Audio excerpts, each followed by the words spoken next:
नमस्कार, आप सबका स्वागत है आपके अपने चैनल बिहार की खबर में। आज हम बात करने वाले हैं बिहार की सबसे बड़ी खबर की। लेकिन वीडियो शुरू करने से पहले आपसे एक छोटी सी अनुरोध है, अगर आपने इस चैनल को सब्सक्राइब नहीं किया है तो जल्दी से कर दीजिए प्लीज, क्योंकि बिहार की सबसे बड़ी खबरें सबसे पहले आपके पास।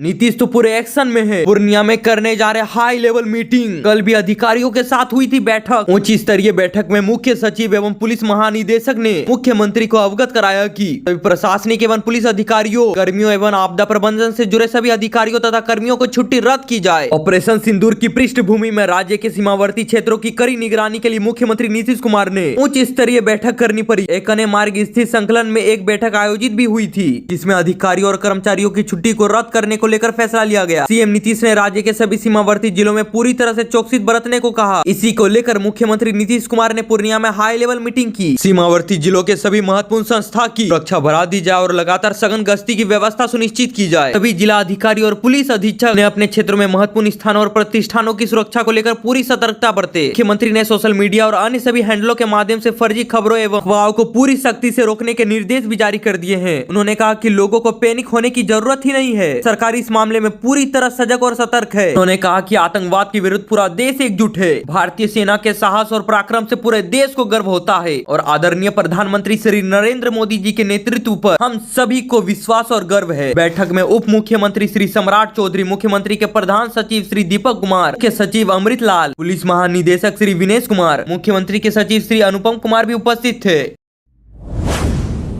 बिहार से और एक बड़ी अपडेट सामने आ रही है। देश की सुरक्षा के लिए हम सब एक साथ खड़े हैं। तेजस्वी यादव का मोदी सरकार को समर्थन। पाकिस्तान में आतंकवाद के खिलाफ भारतीय सेना के एक्शन पर विपक्ष पार्टी राष्ट्रीय जनता दल के नेता तेजस्वी यादव ने केंद्र की नरेंद्र मोदी सरकार को अपना समर्थन दिया है और उन्होंने कहा है कि देश की सुरक्षा की बात आएगी तो पूरा देश एक साथ खड़ा होगा, चाहे पक्ष हो या विपक्ष, सभी लोग एक है। तेजस्वी यादव ने ये स्पष्ट किया है कि देश तभी है जब हम सब है और भारतीय सेना की बदौलत हम सभी सुरक्षित हैं। बिहार के पूर्व डिप्टी सीएम एवं नेता प्रतिपक्ष तेजस्वी यादव ने मीडिया से बातचीत करते हुए उन्होंने कहा कि सेना की वजह से हमारी सीमा भी सुरक्षित है। सेना पर हमारा पूरा भरोसा है। भारतीय सेना ने पहले भी कई बार इतिहास रचने का काम किया है। पाकिस्तान के दो टुकड़े हुए और भारत ने पाक सेना को सरेंडर कराते हुए युद्ध में हराया। भारत पाक तनाव के बीच सर्वदलीय बैठक को लेकर बोलते हुए तेजस्वी यादव ने कहा कि सरकार जब भी मीटिंग में बुलाती है तो हम सब पूरा साथ देते हैं। भारतीय सेना पर हम सभी को गर्व होता है। उन्होंने कहा कि जिन आतंकवादियों ने देश को नुकसान पहुंचाने का काम किया है उनको मुंह तोड़ जवाब देने के लिए सरकार कोई भी निर्णय लेती है। सब भारतीय उनके साथ है। सब तो ये चाहते हैं कि जल्द से जल्द आतंकवाद का सफाया हो। आपको बताते चले कि जम्मू कश्मीर के पहलगाम में पिछले महीने आतंकवादियों ने हमला करके 26 पर्यटकों को मार दिया था। इसके जवाब में भारत ने देर रात एयर स्ट्राइक करते हुए पाकिस्तान और पीओके में मौजूद कई आतंकी ठिकानों को तबाह कर दिया। इसमें बड़ी संख्या में आतंकवादी मारे गए। इसे ऑपरेशन सिंदूर का नाम दिया गया। बिहार से दिल दहला देने वाली एक खबर सामने आ रही है। नीतीश ने औरतों के लिए की थी शराबबंदी, माफियाओं ने उनको ही शराब तस्कर बना लिया। बिहार में मुख्यमंत्री नीतीश कुमार की अगुवाई में महागठबंधन सरकार ने 1 अप्रैल 2026 को राज्य में शराबबंदी लागू की थी। नीतीश ने तब कहा था और उसके बाद कहते रहते हैं कि सरकार ने महिलाओं को घरेलू हिंसा से बचाने और घर के बाहर उनको सुरक्षित रखने के लिए औरतों के कहने पर ही शराब बैन किया था। लेकिन शराब माफियाओं ने दूसरे राज्यों से शराब लाने की एक से एक नई तरकीब खोजी और अब तो हाल ऐसा हो गया है कि महिलाओं को ही शराब तस्कर बना दिया। इनकी सुरक्षा के लिए सरकार ने शराब बंद किया था। कोई मोहरा बनाकर शराब का तस्करी हो रहा है। हाल ये है कि 9 साल बाद बिहार का कोई गली मोहल्ला ऐसा नहीं है जहां चाहे तो शराब मिले। बिहार में लगातार उत्तर प्रदेश, झारखंड और पश्चिम बंगाल से सटे इलाकों में पुलिस महिलाओं को शराब तस्करी में गिरफ्तार कर रही है। महिलाएं शरीर पर शराब और बियर को टेप से चिपकाकर साड़ी और बुर्खा जैसे कपड़े पहनकर बिहार में इंटर होने की कोशिश कर रही है। बड़े शराब माफिया तो प्रशासनिक मशीनरी की मिली भगत से ट्रक और जीप से ही शराब ले आते हैं। महिलाओं पर पुलिस को शक कम होता है। इस मनोविज्ञान का फायदा उठाने की कोशिश में लोकल शराब माफिया महिलाओं का इस्तेमाल कर रहे हैं। लेकिन एक के बाद एक महिला की गिरफ्तारी से ये नया तरीका भी सबको नजर में आ गया। कटिहार जिले में लावा रेलवे स्टेशन के पास पुलिस ने 6 महिलाओं को पश्चिम बंगाल से शरीर में चिपकाकर शराब लाते गिरफ्तार कर लिया है। 6 महिलाएं टेप से चिपकाकर 38 लीटर विदेशी शराब, 21 लीटर बियर कटिहार ला रही थी, लेकिन दुर्भाग्यवश वो पकड़ी गई। कटिहार में पिछले महीने भी एक महिला पकड़ी गई थी जिसने शरीर पर शराब के बोतल और पाउच चिपका कर रखे थे और ऊपर से साड़ी और बुर्खा पहन लिया था। पिछले कुछ दिनों में लखीसराय में भी 3 औरतों को 66 लीटर शराब के साथ पकड़ा गया।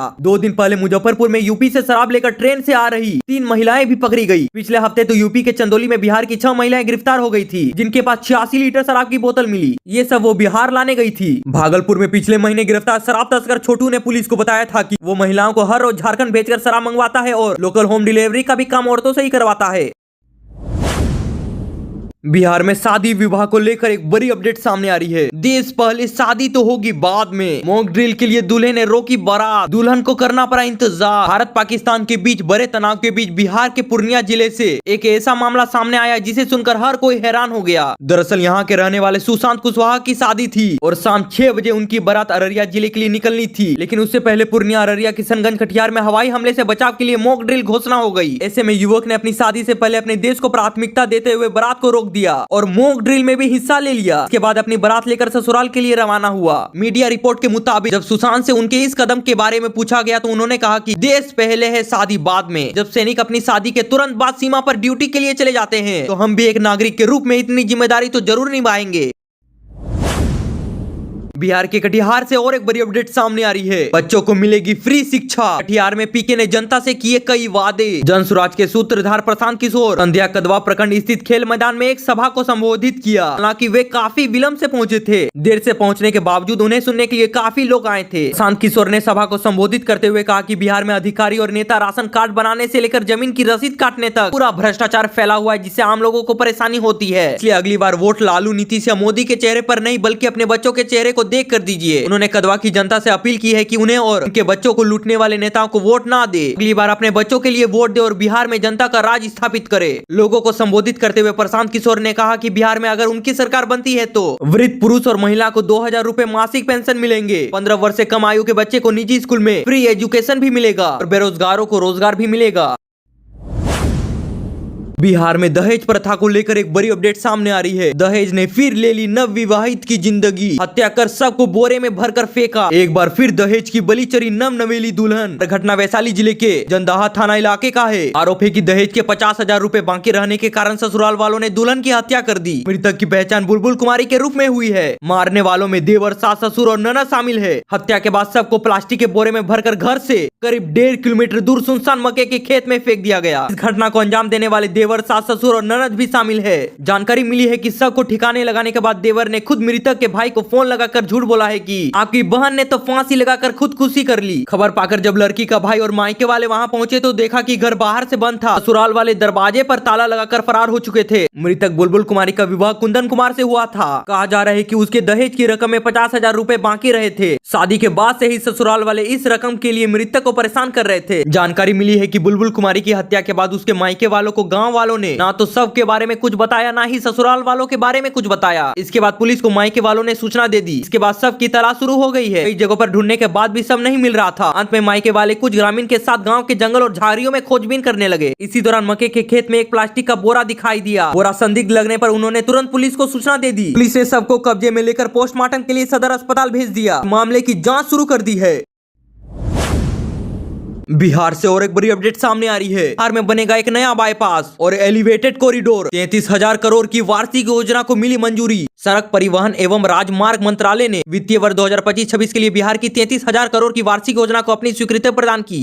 पथ निर्माण मंत्री नितिन नवीन को आयोजित एक कॉन्फ्रेंस में जानकारी दी गई। विभाग के अपर मुख्य सचिव मिहिर कुमार सिंह ने भी इस मौके पर मौजूद थे। जिन योजनाओं को सड़क परिवहन एवं राजमार्ग मंत्रालय ने अपनी स्वीकृति दी है उनमें से 18 से 19,000 करोड़ रुपए की योजनाओं का पथ निर्माण विभाग ने DPR तैयार कर लिया है। विधिवत स्वीकृति पत्र आते ही उनका काम भी शुरू हो जाएगा। उम्मीद है कि 15 अगस्त के पहले मंत्रालय से इस आशय की स्वीकृति के संबंध में पत्र मिल जाएगा। केंद्रीय सड़क परिवहन एवं राजमार्ग मंत्रालय के मंत्री नितिन गडकरी के साथ बिहार सरकार के पथ निर्माण मंत्री नितिन नवीन की बैठक में वार्षिक कार्यक्रम सहित एक्सप्रेसवे अलाइनमेंट के संबंध में भी सहमति बनी है।